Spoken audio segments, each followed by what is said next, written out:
है प्यारे स्टूडेंट, कक्षा 10 रसायन विज्ञान जो भी 2026 परीक्षा में वेरी वेरी इम्पोर्टेंट है, यही आएगा, इससे आगे क्वेश्चन नहीं आएगा। इतना आप तैयार कर लीजिए, समझ लीजिए आपका 20 नंबर पक्का हो गया। जो भी क्वेश्चन पूछे जाएंगे यहीं से पूछे जाएंगे। पूरा मैंने जो है किताब का निचोड़ लेकर आया हूँ और इससे आगे नहीं पूछेगा, इसलिए इतना तैयार कर लीजिए और यहाँ से आपका 20 नंबर पक्का हो जाएगा। इसको रट लीजिए, जो भी क्वेश्चन है वेरी वेरी इंपॉर्टेंट है। चलिए अगला क्वेश्चन देखेंगे। पहला, एक हाइड्रोक्लोरिक अम्ल की शक्ति 10⁻⁻2 N है, इस विलयन का पीएच मान क्या होगा? तो देखिएगा पीएच मान क्या होता है, ध्यान दीजिएगा। जो 10 है 10 है, इसके ऊपर जो चार्ज होगा, ठीक है, जैसे माइनस है ये प्लस में हो जाएगा पीएच जब पूछेगा, ठीक है। तो ये आपका हो जाएगा +2, इसलिए बी ऑप्शन यहाँ पर सही हो जाएगा। बी ऑप्शन यहाँ पर सही है। चलिए अगला देखेंगे। अगला क्वेश्चन हमसे पूछा है कि शुद्ध जल का पीएच मान क्या है, अर्थात शुद्ध मूल्य और मान एक ही है, कोई बात नहीं है। देखिए वेरी वेरी इंपॉर्टेंट, बहुत इंपॉर्टेंट, 2019 में पूछा गया, 20 में पूछा गया और 22 में पूछा गया और 23 में और 24 और 25 में भी पूछ लिया गया है। तो शुद्ध जल का पीएच मान कितना होता है? 7 होता है। आइए हम पीएच मान को समझ लेते हैं।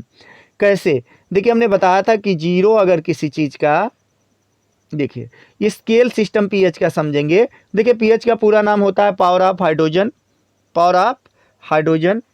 इसकी खोज किसने की थी? तो इसको सॉरेंस ने दिया था। कौन दिया था? सॉरेंस ने दिया था। चलिए देखेंगे, हम स्केल के समझ लेते हैं। तो देखिए स्केल जो होता है वह 0 से लेके 7 और 7 से लेकर 14 तक होता है। कितना होता है? 14 होता है, ठीक है।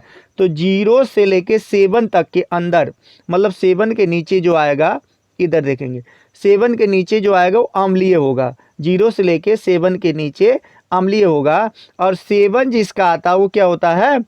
उदासीन होता है। और 7 से लेके 14 तक, अर्थात 7 से लेके 14 तक जो होगा वो क्षारीय होगा। इंग्लिश में समझ लेते हैं। 0 से लेके 7 तक एसिड होगा और 7 के नीचे जो होगा एसिड होगा, और 7 से एबव अगर होगा तो क्या कहलाएगा? तो हो जाएगा न्यूट्रल, न्यूट्रल सॉल्यूशन। इसके बाद अगर देखेंगे यहाँ पर 7 से लेके 14 तक अगर होगा तो ये आपका बेस कहलाएगा। तो इसको समझ गए ना। तो यहाँ पे हमसे पूछा है कि शुद्ध जल का पीएच मान मूल्य हो क्या होगा। तो शुद्ध जल आपको पता है, शुद्ध जल क्या है? उदासीन है। क्या है? उदासीन है। तो उदासीन विलयन का मान कितना होगा? 7। इसलिए यहाँ पर सी ऑप्शन आपका सही हो जाएगा। 7 है, सही है, ठीक है, 7 सही हो जाएगा। चलिए अगला क्वेश्चन हम देखेंगे। अगला क्वेश्चन हमारा है, चलिए अगला क्वेश्चन देखेंगे। बहुत ही इंपॉर्टेंट क्वेश्चन आपको हम बता दिए ना, बस इतना तैयार कर लीजिए, आपका 20 नंबर पक्का है। 20 नंबर पक्का है, इससे आगे नहीं आने वाला है। नींबू निचोड़ के लाया हूँ, ठीक है। चलिए अगला देखिए। एक विलयन लाल लिटमस को नीला कर देता है, करता है, इसका पीएच मान संभवतः क्या होगा? तो देखिएगा क्या होगा। हमने आपको बताया कि अगर एसिड होगा मतलब अम्ल होगा, अम्ल रहेगा जो, तो देखिए अम्ल जो होगा एसिड, सॉरी एसिड, ठीक है। एसिड जो होगा, एसिड आप पहले समझ लीजिए इसको ध्यान से, ठीक है। लाल लिटमस को नीला कर देगा, लाल लिटमस को नीला कर देगा, तो क्या हो जाएगा? अगर लाल लिटमस को नीला कर देगा तो आपका क्या होगा? क्षार होगा, ठीक है। अगर नीले लिटमस पत्र को लाल कर देता है तो क्या है? अम्ल है। और जिस पर कुछ नहीं प्रभाव पड़ता वो क्या है? साल्ट है, ठीक, लवण जिसे बोलते हैं। चलिए तो हमको यहाँ पर कहा है कि लाल लिटमस को नीला कर देता है तो ये क्या है? क्षार है। और क्षार का पीएच मान कितना होता है? तो हमने बताया कि 7 से लेके 14 तक के बीच में होता है, 7 से 14 के बीच में होता है। तो यहाँ पे ऑप्शन देखिएगा, इसका 1 है तो 1 अम्लीय है, यहाँ पर 6 है अम्लीय है, यहाँ पर 3 है, क्या है? अम्लीय है। तो इसका क्या होगा? 8 होगा। इसलिए डी ऑप्शन यहाँ पर सही हो जाएगा, ठीक है। 7 से लेके 14 के बीच में जो होगा वो क्या होगा? क्षार होगा। चलिए अगला देखेंगे। बेकिंग सोडा का सूत्र है, बेकिंग सोडा का सूत्र हमसे पूछा है। तो बेकिंग सोडा का सूत्र क्या है? चलिए देख लेते हैं। बेकिंग सोडा का सूत्र क्या हो जाएगा? सोडियम बाइकार्बोनेट, सोडियम बाइकार्बोनेट होता है। क्या होता है? सोडियम बाइकार्बोनेट का सूत्र का NaSO 3 खाने का सोडा। चलिए कौन सा ऑप्शन सही हो जाएगा? तो यहाँ पर आपका बी ऑप्शन करेक्ट है। बी ऑप्शन आपका यहाँ पे करेक्ट है, NaHCO3। अगला क्वेश्चन पूछा है प्रबल बेस है, प्रबल बेस है यहाँ पर, तो प्रबल बेस कौन सा है? NaOH। यहाँ पर ए ऑप्शन आपका सही हो जाएगा, NaOH। चलिए अगला क्वेश्चन हम देखेंगे। अगला क्वेश्चन हमारा है CaOCl2 का प्रचलित नाम क्या है? क्या है प्रचलित नाम? कैल्शियम क्लोराइड का प्रचलित क्या नाम है? तो इसको बोलते हैं ब्लीचिंग पाउडर। क्या बोलते हैं? ब्लीचिंग पाउडर बोलते हैं। तो ब्लीचिंग पाउडर यहाँ पर ऑप्शन सी आपका सही है, तो ऑप्शन सी यहाँ पर सही हो जाएगा। देखिए वेरी वेरी इंपॉर्टेंट है, बहुत ही इंपॉर्टेंट है, बहुत ही महत्वपूर्ण प्रश्न है जो कि संबंध मंथन करके लाया गया है, इसलिए इसको आप लोग तैयार कर लीजिए। देखिए 2025 में पूछा गया, 2025 में जितने भी क्वेश्चन है सब बोर्ड में एक बार पूछे जा चुके हैं। ठीक है, चलिए अगला क्वेश्चन देखेंगे। अगला क्वेश्चन हमसे पूछा है निम्नलिखित में से कौन उभयधर्मी ऑक्साइड है? तो उभयधर्मी ऑक्साइड हमसे पूछा है, तो कौन है? CaO, ZnO, Fe2O3, CuO। तो यहाँ पर होगा जिंक ऑक्साइड जो है एक उभयधर्मी ऑक्साइड है, तो यहाँ पर आपका बी ऑप्शन सही हो जाएगा। बी ऑप्शन यहाँ पर आपका सही हो जाएगा। चलिए अगला क्वेश्चन देखेंगे। अगला क्वेश्चन हमसे पूछा है धावन सोडा का सूत्र है, धावन सोडा का सूत्र है। तो धावन सोडे पूछा सूत्र नहीं पूछा, पूछा धावन सोडा है।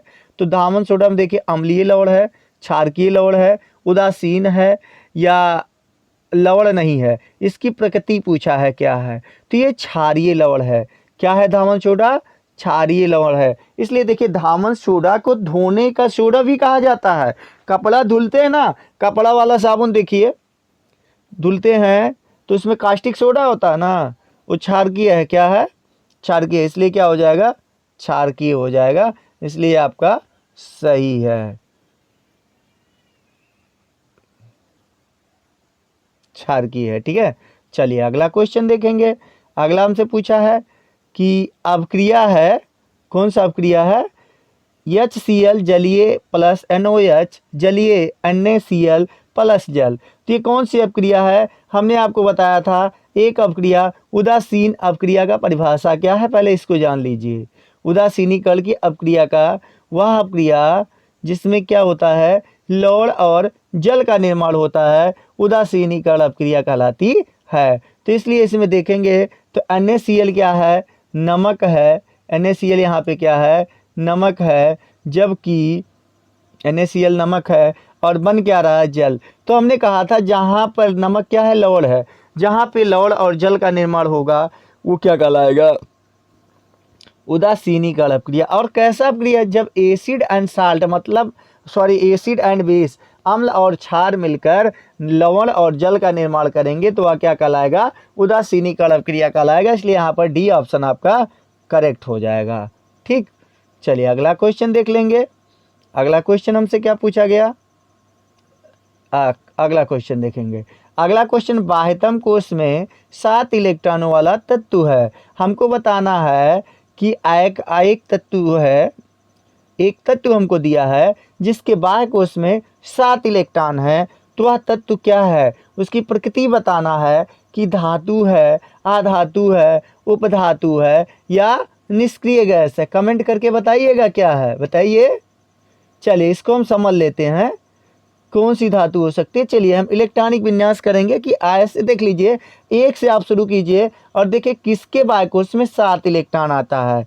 तो हम देखेंगे तो 3 4 5 6 7 8 नहीं आएगा, तो आ जाइए 11 पे। सोडियम को देख लीजिए, सोडियम Na का क्या होता है? परमाणु क्रमांक 11 होता है।